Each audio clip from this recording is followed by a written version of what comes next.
Everyone, good evening. उम्मीद करती हूँ आप सभी अच्छे होंगे और स्वस्थ होंगे। स्वागत है आपका सोशलॉजी एमसीक्यू सीरीज पार्ट 19 में। ये क्लास डेली 9 PM पर होती है, जिसमें हम 25 क्वेश्चंस को सॉल्व करते हैं केवल 25 मिनट में। ये एक प्रैक्टिस क्लास होती है, इसलिए मैं क्वेश्चन का इसमें एक्सप्लेनेशन नहीं देती हूँ। और अगर आपने मेरे चैनल को सब्सक्राइब नहीं किया तो मेरे चैनल को सब्सक्राइब कर ले। और आपने अगर इससे पहले की वीडियो नहीं देखी तो मेरे चैनल पर इसकी एक अलग से प्लेलिस्ट मैंने एक्सपेक्टेड एमसीक्यू सीरीज़ के नाम से बना दी है, वो आप जाकर देख सकते हैं। देर ना करते हुए चलिए आज की वीडियो शुरू करते हैं। देखते हैं आज का हमारा पहला प्रश्न क्या है। और इससे रिलेटेड अगर आपको कोई क्वेरी होती है और लगता है कि आपको मैंने कोई आंसर गलत बताया तो आप बेझिझक कमेंट बॉक्स में बता सकते हैं, मैं एक बार उसको रीचेक कर लूँगी। तो चलिए देखिए आज का पहला प्रश्न क्या है। MN श्रीनिवास ने संस्कृतिकरण की अवधारणा का प्रयोग निम्नलिखित में से किस पुस्तक में किया है? Option A India's villages, option B religion and society among the course of South India, option C social change in modern India और option D the cohesive role of Sanskritization and other essays. तो बताइए संस्कृतिकरण की अवधारणा का प्रयोग MN Srinivas ने अपनी किस पुस्तक में किया है? तो इसका जो सही आंसर वो है option B religion and society among the course of South India पुस्तक है। नेक्स्ट क्वेश्चन है,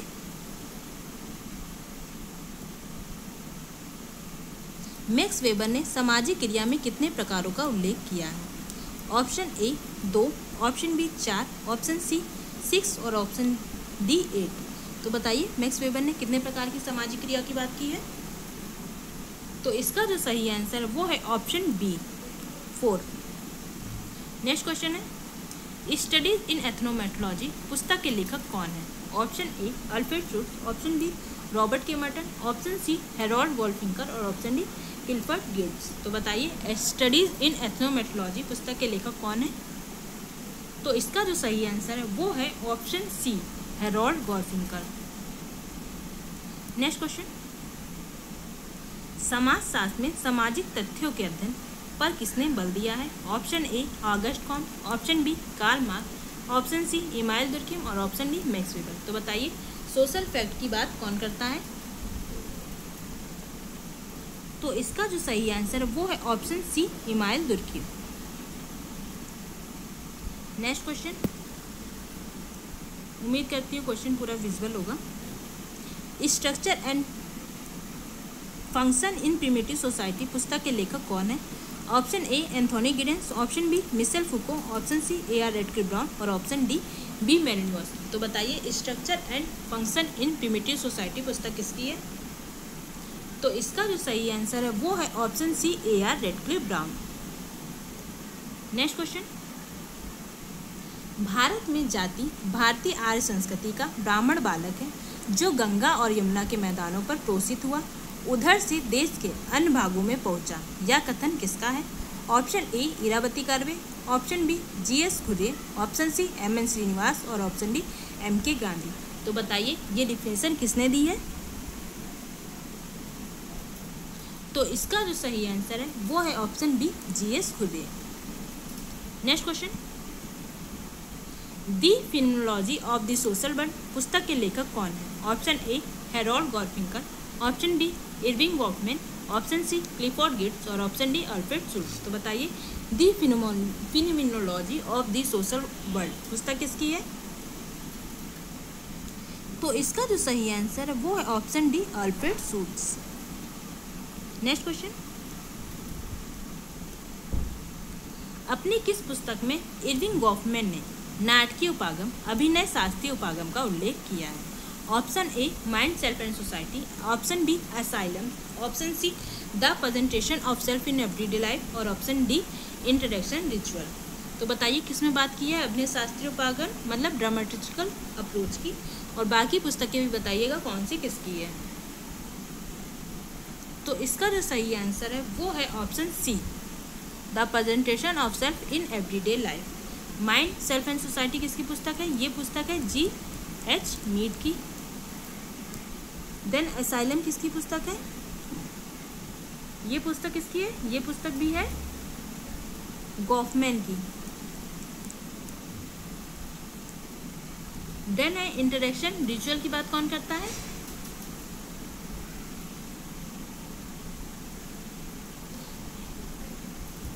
इंट्रोडक्शन रिचुअल कॉन्सेप्ट जो दिया है वो दिया है किसने? कोलिंस ने।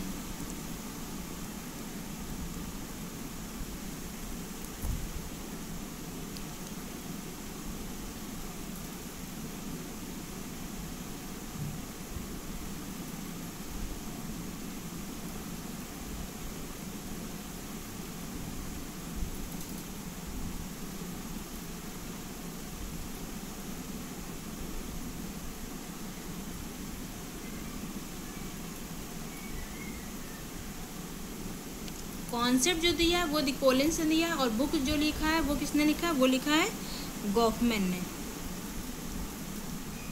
और अगर पूछे कॉन्सेप्ट की बात तो ये बताइएगा कोलिंस ने दिया है। नेक्स्ट क्वेश्चन, किसने आधुनिक समाज के लिए नेटवर्क को एक मूल इकाई माना है? Option A Pierre Bourdieu, option B Jurgen Habermas, option C Manuel Castells और ऑप्शन डी मिशेल फुको। तो बताइए किसने माना है?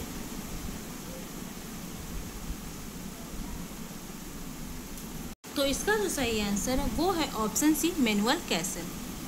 Next question, annihilation of caste नामक पुस्तक के लेखक कौन है? Option A M.K. Gandhi, option B Radha Kamal Mukherjee, option C B.R. Ambedkar और ऑप्शन डी G.S. घुरिया। तो बताइए एनिहिलेशन ऑफ कास्ट पुस्तक किसकी है? तो इसका जो सही आंसर है वो है option C B.R. Ambedkar. Next question है, किसी विशेष समय बिंदु पर तथ्य संग्रहण वाला अध्ययन अभिकल्प कहलाता है? ऑप्शन ए सैगढ़ अध्ययन मतलब कोहॉर्ट स्टडी, ऑप्शन बी प्रवृत्ति अध्ययन, ऑप्शन सी प्रतिनिध्यात्मक अध्ययन क्रॉस सेक्शनल स्टडी और ऑप्शन डी देशांतरिक अध्ययन। तो बताइए किसी विशेष समय बिंदु पर तथ्य संग्रहण करने वाला अध्ययन अभिकल्प कहलाता है? तो इसका जो सही आंसर है वो है ऑप्शन सी प्रतिनिध्यात्मक क्रॉस सेक्शनल अध्ययन। नेक्स्ट क्वेश्चन, निम्नलिखित में से किस औसत के साथ बीजगणितीय रूप से हेरफेर नहीं किया जा सकता? ऑप्शन ए माद, ऑप्शन बी माध्यिका, ऑप्शन सी बहुलक और ऑप्शन डी उपयुक्त में से कोई नहीं। तो बताइए किसमें हेरफेर नहीं किया जा सकता? तो इसका जो सही आंसर वो है ऑप्शन सी बहुलक। नेक्स्ट क्वेश्चन, यह किसका कथन है कि मैंने अपना शोध असहगामी प्रेक्षक के रूप में प्रारंभ किया था। जैसे ही मैं समुदाय में स्वीकृत हुआ मैंने स्वयं को लगभग गैर प्रेक्षक सहभागी के रूप में पाया। किसने कहा है? Option A B Malinowski, option A B Malinowski, option B Emile Durkheim, option C William F Whyte और ऑप्शन डी एन एडर्सन। तो बताइए ये कथन किसका है? तो इसका जो सही आंसर वो है option C William F Whyte. Next question है, scientific social survey and research पुस्तक के लेखक कौन है? ऑप्शन ए गुडे एवं Hatt, option B P.B. Young, option C C.A. Moser और ऑप्शन डी उपयुक्त में से कोई नहीं। तो बताइए ये पुस्तक किसकी है? Scientific social survey and research. तो ये पुस्तक है P.B. यंग की। ऑप्शन बी हमारा राइट आंसर होगा। नेक्स्ट क्वेश्चन है, शोध के निष्कर्षों को दोहराने की क्षमता कहलाती है? ऑप्शन ए वैधता, ऑप्शन बी विश्वसनीयता, ऑप्शन सी सेरेंडिपिटी मतलब सहयोग और ऑप्शन डी उत्तरदायित्व। तो बताइए शोध के निष्कर्षों को दोहराने की क्षमता क्या कहलाएगी?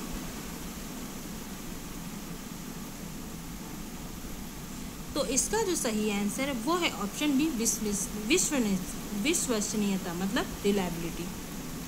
नेक्स्ट क्वेश्चन है,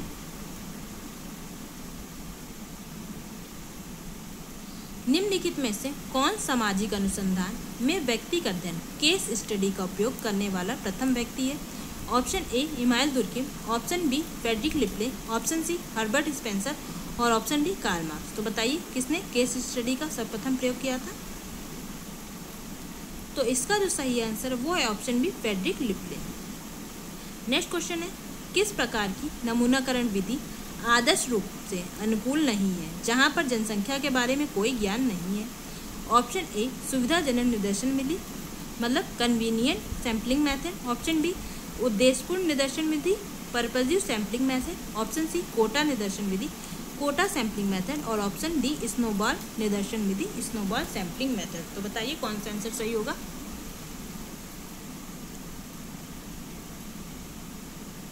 तो इसका जो सही आंसर है वो है ऑप्शन डी स्नोबॉल निदर्शन विधि। जब हमें क्या होता है, जनसंख्या के बारे में कुछ भी ज्ञात नहीं होता, तब हम इसका प्रयोग करते हैं। नेक्स्ट क्वेश्चन है,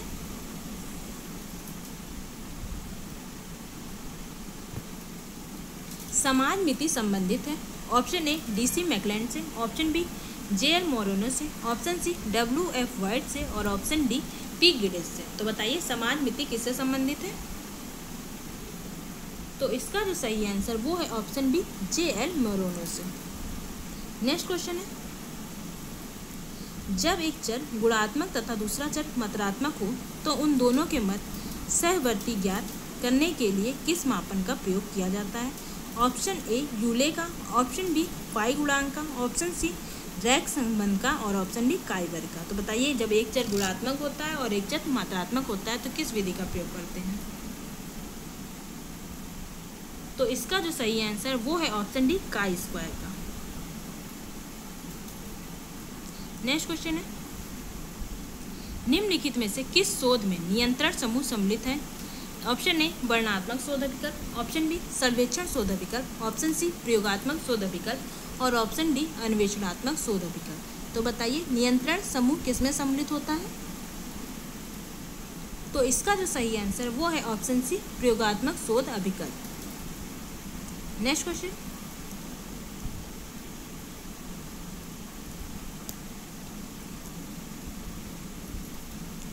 समाजशास्त्र में संरचना शब्द का प्रयोग सर्वप्रथम किसने किया है? Option A Auguste Comte, option B Herbert Spencer, option C Emile Durkheim और ऑप्शन डी मैक्स वेबर। तो बताइए संरचना शब्द का सर्वप्रथम प्रयोग किसने किया था?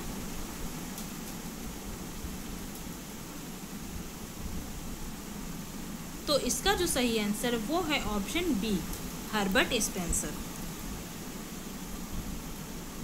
नेक्स्ट क्वेश्चन है, संस्कृति की तीन विशेषताओं आदर्शात्मक संस्कृति, इंद्रियपरक संस्कृति एवं आदर्शवादी संस्कृति का उल्लेख किसने किया है? Option A P.A. Sorokin, option B Spengler, option C Pareto और ऑप्शन डी ऑकमन। तो बताइए किसने किया है? आदर्शात्मक संस्कृति, इंद्रियपरक संस्कृति और आदर्शवादी संस्कृति, मतलब आइडियशनल कल्चर और सेंसर्ड और आइडियलिस्टिक कल्चर की बात कौन करता है?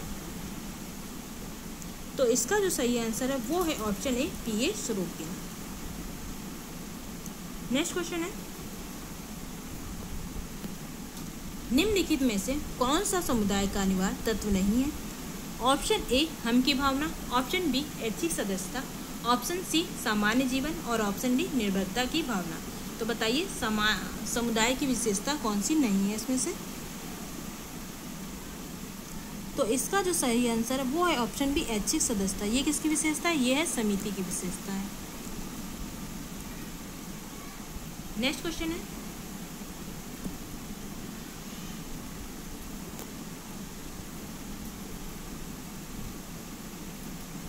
सामाजिक परिस्थिति की अवधारणा किस विद्वान से संबंधित है? ऑप्शन ए मैकाइवर एवं Page, option B Kingsley Davis, option C Ralph Linton और ऑप्शन डी विल्बर्ट मूर। तो बताइए सामाजिक परिस्थिति की अवधारणा किससे संबंधित है?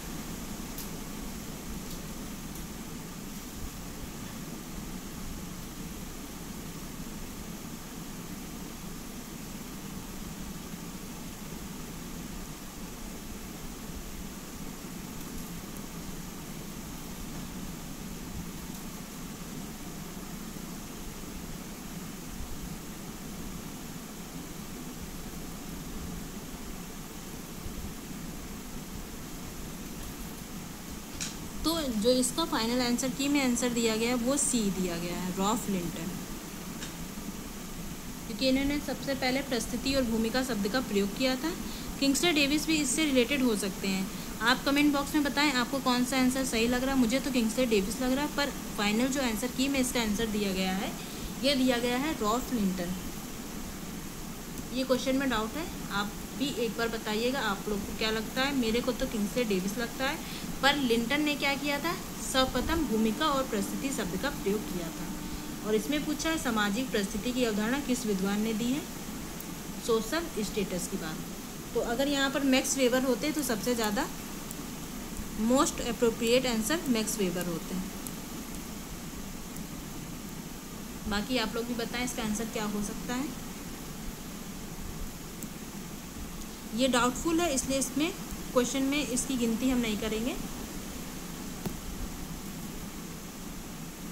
नातेदारी व्यवहार में उस प्रथा को क्या कहा जाता है जिसमें मामा द्वारा भांजे एवं भांजियों को अन्य सभी रिश्तेदारों की अपेक्षा अधिक प्राथमिकता दी जाती है? ऑप्शन ए परिहार, ऑप्शन बी परिहास, ऑप्शन सी मातुल्य और ऑप्शन डी पितृस्वेद। तो क्या कहेंगे? जिसमें मामा द्वारा भांजे एवं भांजियों को बहुत महत्व दिया जाता है। तो इसका जो सही आंसर है वो है ऑप्शन सी मातुल्य।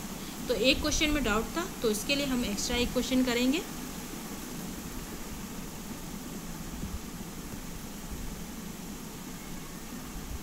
धन की उत्पत्ति के सामाजिक सिद्धांत अथवा टोटम के सिद्धांत के प्रतिपादक कौन है? Option A Tylor, option B Max Muller, option C Spencer और ऑप्शन डी दुर्कहेम। तो बताइए टोटमवाद के सिद्धांत के प्रतिपादक कौन है?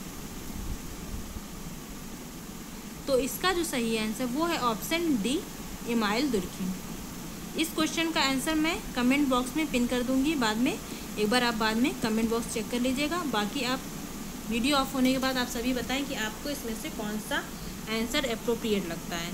अगर ऑप्शन में मैक्स वेबर होता तो मैं मैक्स वेबर के साथ जाती, पर इसमें जो फाइनल आंसर की मैंने चेक की है उसमें रॉल्फ डिंटन आंसर दिया है, क्योंकि डिंटन ने भी सर्वप्रथम भूमिका और परिस्थिति शब्द का प्रयोग किया है, पर सामाजिक परिस्थिति सोशल स्टेटस की बात इनके द्वारा की गई है ये मैं नहीं मान सकती हूँ, इसलिए मुझे इस पर डाउट है। और किंग्सले डेविस भी इसके अलावा हो सकते हैं। तो बाकी मैं इसका आंसर कमेंट बॉक्स में पिन कर दूंगी इग्नू के सोर्स से चेक करके। वीडियो देखने के लिए आपका बहुत बहुत धन्यवाद। इससे संबंधित अगर कोई क्वेरी हो तो नीचे आप कमेंट बॉक्स में मुझे बता सकते हैं। वीडियो देखने के लिए आपका बहुत बहुत धन्यवाद। कल मिलते हैं इसी समय पर। Bye bye.